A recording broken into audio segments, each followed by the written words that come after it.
So we've been tracking really the last 20 minutes, every angle that we can here for you is this investigation continues. But right now, we want to now go out to TMZ's Michael Babcock. We have been talking with you lately, Michael, and every day we're hoping, okay, this is going to be the day we get that big crack in the case there. Not yet, but you did at TMZ receive another note today.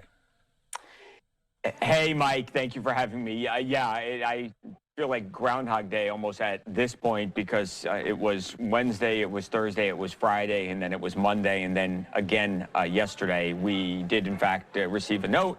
I'm sorry, this morning did receive a note, and in this one, they are requesting an enormous amount of money, a very, very large sum of money to be paid in cryptocurrency, Mike, but a different cryptocurrency than Bitcoin, as had been standard in many of the other notes, or really in all of the other notes that we had previously received since Nancy Guthrie was taken. So you've got the big ask for a lot of money. You've also got some pretty dire consequences laid out in the note if these demands are not met, let's call it, Mike. And it's scary, scary stuff, as, again, the FBI has this. They are investigating it. And I'm with you. I think every day, Mike, you hope that there's going to be a break in the case. There have been some times where things have happened where you say, okay, this is finally it. They've got a glove. They've identified some DNA here. We think we're going to get the identity of the captor, and then it just falls apart. And it feels like in many ways we're still at square one. Yeah, and I think this is a perfect case why investigators want to try to get an arrest within the first 48 hours, because you see after that time, I mean, it's really hard to continue and get a tight grip as people can go anywhere. I agree, Mike, and that is evidenced by the fact that they're now looking in Mexico.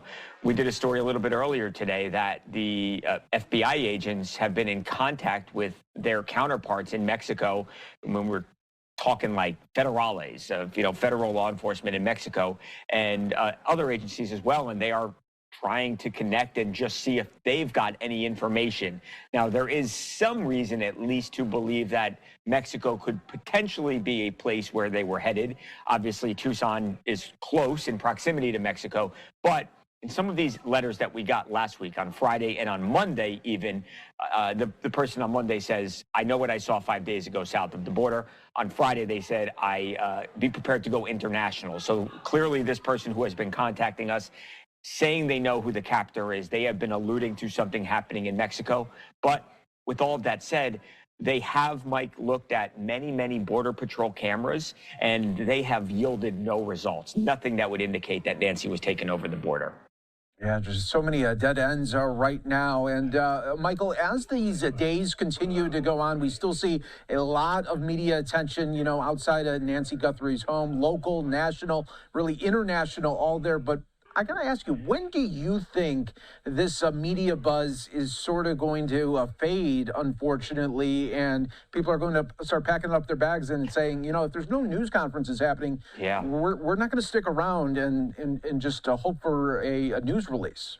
Right. I think that's a great point, Mike. And I remember, I think it must have been Saturday or Sunday, I was asking myself that question. I was wondering if the attention would be the same this week. And I think for the most part has, that there is still a lot of public interest in this case. But you're right, with a lack of press conferences, without official updates coming out, I do wonder if you're going to have outlets who are going to start calling their people back. And not that it won't be something that people keep an eye on anymore, but I don't know that it will be front and center as much as it has been for these last 18 days.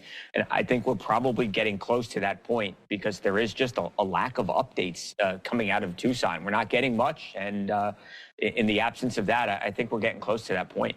Yeah, truly. A lot of twists and turns, but not in the right direction so far. Michael, thanks so much for joining us. As always, we always appreciate it here on Live Now.